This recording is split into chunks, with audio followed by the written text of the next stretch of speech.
ಓಂ ಶ್ರೀ ಗುರುಭ್ಯೋ ನಮಃ ಹರಿಃ ಓಂ. ಓಂ ಕಾತ್ಯಾಯನಾಯ ವಿದ್ಮಹೇ ಕನ್ಯಾಕುಮಾರಿ ಧೀಮಹಿ ತನ್ನೋ ದುರ್ಗಿ ಪ್ರಚೋದಯಾತ್. ಓಂ ಶ್ರೀ ಶಿವಂ ಗುರುಭ್ಯೋ ನಮಃ. ಆತ್ಮೀಯ ವೀಕ್ಷಕರಿಗೆಲ್ಲರಿಗೂ ಕೂಡ ಚಂದ್ರಶೇಖರ್ ಮಾಡುವಂತಹ ಆತ್ಮೀಯ ನಮಸ್ಕಾರಗಳು. ಎಲ್ಲರಿಗೂ ಕೂಡ ಜ್ಯೋತಿರ್ಮಯ ನಾಡಿ ಆಸ್ಟ್ರಾಲಜಿ ಯೂಟ್ಯೂಬ್ ಚಾನಲ್ಗೆ ಸ್ವಾಗತವನ್ನು ಬಯಸ್ತಾ, ನಾವು ಈ ದಿನ ಮೇ ತಿಂಗಳ ತುಲಾ ರಾಶಿಯವರ ವಿಚಾರವಾಗಿ ಮೇ ತಿಂಗಳ ಮಾಸ ಭವಿಷ್ಯವನ್ನು ತಿಳಿದುಕೊಳ್ಳುವಂಥ ಒಂದು ಪ್ರಯತ್ನವನ್ನು ಮಾಡೋಣ.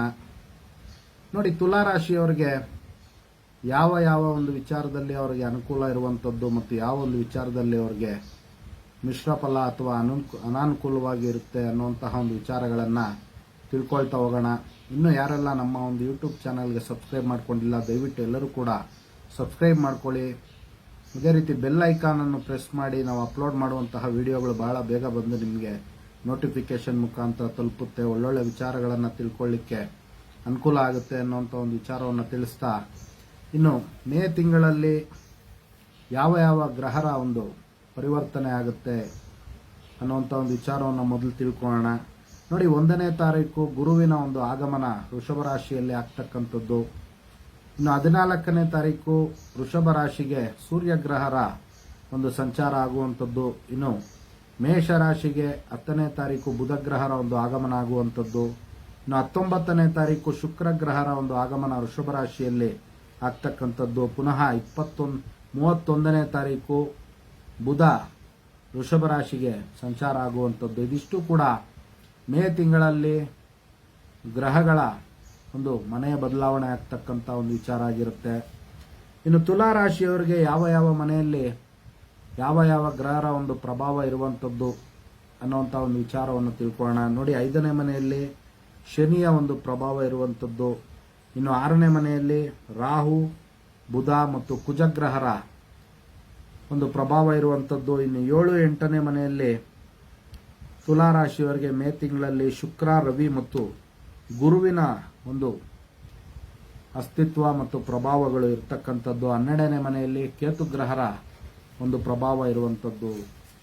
ಇನ್ನು ತುಲಾ ರಾಶಿಯವರಿಗೆ ಯಾವ ಒಂದು ವಿಚಾರದಲ್ಲಿ ಅನುಕೂಲ ಅನ್ನುವಂಥದ್ದನ್ನು ನಾವು ನೋಡುವಂಥದ್ದಾದರೆ, ನೋಡಿ, ವಿಶೇಷವಾಗಿ ಪಾರ್ಟ್ನರ್ಶಿಪ್ ವ್ಯವಹಾರಗಳು ಮಾಡುವಂಥವ್ರಿಗೆ ಈ ತಿಂಗಳ ಒಂದು 20ನೇ ತಾರೀಕುವರೆಗೂ ಕೂಡ ಬಹಳ ಅದ್ಭುತವಾದಂತಹ ಒಂದು ಲಾಭ ಬರುವಂಥದ್ದು.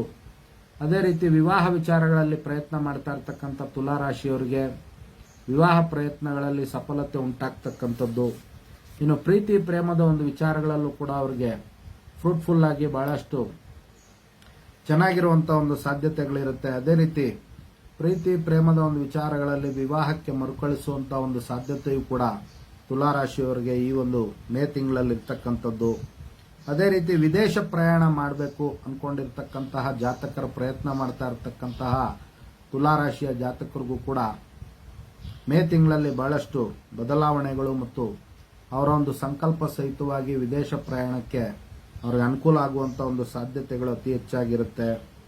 ಇನ್ನು ಸಂತಾನ ವಿಚಾರಗಳಲ್ಲಿ ಅನುಕೂಲ ಆಗುವಂಥ ಒಂದು ಸಾಧ್ಯತೆಗಳು ತುಲಾ ರಾಶಿಯ ಒಂದು ದಂಪತಿಗಳಿಗಿರ್ತಕ್ಕಂಥದ್ದು. ಅದೇ ರೀತಿ ದತ್ತು ಸ್ವೀಕಾರ, ನೋಡಿ, ದತ್ತು ಸ್ವೀಕಾರದ ಒಂದು ವಿಚಾರಗಳಲ್ಲೂ ಕೂಡ ತುಲಾ ರಾಶಿಯವರಿಗೆ ಅನುಕೂಲ ಆಗುವಂಥ ಒಂದು ಸಾಧ್ಯತೆಗಳಿರುತ್ತೆ. ಇನ್ನು ಈಗಾಗಲೇ ಡೈವರ್ಸ್ ಆಗಿ ಯಾರೆಲ್ಲ 2ನೇ ವಿವಾಹಕ್ಕೆ ಪ್ರಯತ್ನ ಮಾಡ್ತಾ ಇರ್ತಾರೆ ಅವ್ರಿಗೂ ಕೂಡ ಶುಭ ಸಮಾಚಾರಗಳು ಕೇಳುವಂಥ ಒಂದು ಸಾಧ್ಯತೆ ತುಲಾ ರಾಶಿಯವರಿಗೆ ಬಹಳಷ್ಟು ಇರುತ್ತೆ ಮೇ ತಿಂಗಳಲ್ಲಿ. ಇನ್ನು ವಿಶೇಷವಾಗಿ ನೋಡಿ, ವ್ಯಾಪಾರ ಮತ್ತು ವ್ಯವಹಾರ ವಿಚಾರಗಳಲ್ಲಿ ಬಹಳಷ್ಟು ಅದ್ಭುತವಾದಂತಹ ಲಾಭ ಪ್ರಾಪ್ತಿಯಾಗುವಂಥದ್ದು. ಇನ್ನು ವಿಶೇಷವಾಗಿ ವೃತ್ತಿ ಸ್ಥಳದಲ್ಲಿ ಅವರಿಗೆ ಒಳ್ಳೆ ಸಾಮಾಜಿಕ ಮನ್ನಣೆ ಮತ್ತು ಪ್ರೀತಿ ವಿಶ್ವಾಸಗಳು, ಹಿರಿಯ ಅಧಿಕಾರಿಗಳ ಒಂದು ಪ್ರೀತಿ ವಿಶ್ವಾಸಗಳು ದೊರೆಯುವಂಥ ಒಂದು ಸಾಧ್ಯತೆಗಳು ಅತಿ ಹೆಚ್ಚಾಗಿರ್ತಕ್ಕಂಥದ್ದು. ಇನ್ನು ನೋಡಿ, ಆರೋಗ್ಯದ ಒಂದು ವಿಚಾರದಲ್ಲಿ ಸ್ವಲ್ಪ ಎಚ್ಚರಿಕೆಯನ್ನು ವಹಿಸಬೇಕಾಗುತ್ತೆ. ಕಾರಣ ಕುಜ 6ನೇ ಮನೆಯಲ್ಲಿರೋದ್ರಿಂದ ಸ್ವಲ್ಪ ಆರೋಗ್ಯದ ಒಂದು ವಿಚಾರಗಳಲ್ಲಿ ಸ್ವಲ್ಪ ಎಚ್ಚರಿಕೆಯನ್ನು ವಹಿಸಬೇಕು. ಅದೇ ರೀತಿ ಸಾಲಗಳನ್ನು ತೀರಿಸಿಕೊಳ್ಬೇಕು ಅನ್ನೋಂಥ ಪ್ರಯತ್ನ ಪಡ್ತಾ ಇರತಕ್ಕಂತಹ ತುಲಾ ರಾಶಿಯ ಜಾತಕರಿಗೆ ಮೇ ತಿಂಗಳಲ್ಲಿ ಸ್ವಲ್ಪ ಸಾಲಗಳನ್ನು ತೀರಿಸಿಕೊಳ್ಳಿಕ್ಕೂ ಕೂಡ ಅನುಕೂಲ ಆಗುವಂಥದ್ದು. ಇನ್ನು ಆಭರಣಗಳ ಒಂದು ವಿಚಾರದಲ್ಲಿ ಸ್ವಲ್ಪ ಎಚ್ಚರಿಕೆಯನ್ನು ವಹಿಸಬೇಕಾಗುತ್ತೆ.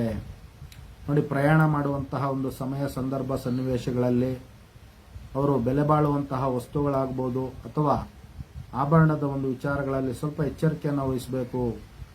ಕಳ್ಳತನವಾಗುವಂತಹ ಒಂದು ಸಾಧ್ಯತೆಗಳು ತುಲಾರಾಶಿಯವರಿಗೆ ಇರುತ್ತೆ. ಆದ್ರಿಂದ ಸ್ವಲ್ಪ ಎಚ್ಚರಿಕೆಯನ್ನು ವಹಿಸಬೇಕಾಗುತ್ತೆ.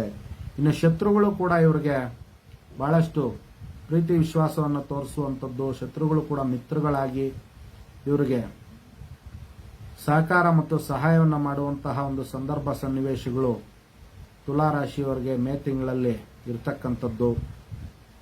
ಇನ್ನು ಅದೇ ರೀತಿ ನೋಡಿ, ತುಲಾರಾಶಿಯವರಿಗೆ ವಿಶೇಷವಾಗಿ ಆಕಸ್ಮಿಕ ಧನಯೋಗ. ಈಗಾಗಲೇ ಯಾವುದಾದ್ರೂ ಹಣಕಾಸಿನ ಒಂದು ವಿಚಾರದಲ್ಲಿ ಸ್ಟ್ರಕ್ ಆಗಿದ್ರೆ ಅಥವಾ ಇವರ ಒಂದು ಹಣಕಾಸಿನ ಒಂದು ವಿಚಾರ ಯಾವುದಾದ್ರೂ ಬರಬೇಕಾಗಿದ್ರೆ ಮೇ ತಿಂಗಳಲ್ಲಿ ಸ್ವಲ್ಪ ಪ್ರಯತ್ನ ಮಾಡೋದ್ರಿಂದ ಇವರಿಗೆ ಆಕಸ್ಮಿಕವಾಗಿ ಅವರ ಒಂದು ಹಣಕಾಸಿನ ಒಂದು ವಿಚಾರಗಳು ರಿಕವರಿ ಆಗುವಂತಹ ಒಂದು ಸಾಧ್ಯತೆಗಳು ಕೂಡ ಇರುವಂತಹ ಒಂದು ವಿಶೇಷತೆ ಇರುತ್ತೆ. ಇನ್ನು ತುಲಾರಾಶಿಯವರಿಗೆ ನೋಡಿ, ನಿದ್ರಾಹೀನತೆ ಮತ್ತು ದುಸ್ವಪ್ನಗಳ ಒಂದು ಕಾಟ ಇರುವಂಥದ್ದು. ಆದ್ದರಿಂದ ಪರಿಹಾರಾರ್ಥವಾಗಿ ಆಂಜನೇಯ ಸ್ವಾಮಿ ಮತ್ತು ಲಕ್ಷ್ಮೀ ನರಸಿಂಹ ದೇವರನ್ನ ಆರಾಧನೆ ಮಾಡಿಕೊಳ್ಳೋದ್ರಿಂದ ತುಲಾರಾಶಿಯವರಿಗೆ ಇನ್ನೂ ಹೆಚ್ಚಿನ ಶುಭ ಫಲಗಳನ್ನು ಮತ್ತು ಮನಸ್ಸಿನಲ್ಲಿರ್ತಕ್ಕಂತಹ ಒಂದು ಭಯವನ್ನು ದೂರ ಮಾಡಿಕೊಳ್ಬಹುದಾಗಿರುತ್ತೆ. ಇದಿಷ್ಟು ಕೂಡ ಸಂಕ್ಷಿಪ್ತವಾಗಿ ತುಲಾರಾಶಿಯವರ ಒಂದು ಮೇ ತಿಂಗಳ ಮಾಸ ಭವಿಷ್ಯ ಆಗಿರತಕ್ಕಂಥದ್ದು. ಎಲ್ಲರೂ ಕೂಡ ನಮ್ಮ ಫೇಸ್ಬುಕ್ ಪೇಜನ್ನು ಫಾಲೋ ಮಾಡಿ, ಅದೇ ರೀತಿ ಯೂಟ್ಯೂಬ್ ಚಾನಲ್ಗೂ ಕೂಡ ಸಬ್ಸ್ಕ್ರೈಬ್ ಮಾಡ್ಕೊಳ್ಳಿ ಅಂತ ಕೇಳ್ಕೊಳ್ತಾ, ಇನ್ನು ನಿಮ್ಮ ಜೀವನ ಸುಖದಾಯಕವಾಗಿ ಸಂಪದ್ಭರಿತವಾಗಿರಲಿ ಅಂತ ಮತ್ತೊಮ್ಮೆ ನನ್ನ ಆರಾಧ್ಯ ದೇವತೆ ಲಲಿತಾಂಬಿಕೆ ಬಳಿ ಪ್ರಾರ್ಥನೆ ಸಲ್ಲಿಸುತ್ತಾ, ಸರ್ವೇ ಜನಃ ಸುಖಿನೋ ಭವಂತು, ಸಮಸ್ತ ಸನ್ಮಂಗಳಾನಿ ಭವಂತು, ಶುಭಮಸ್ತು.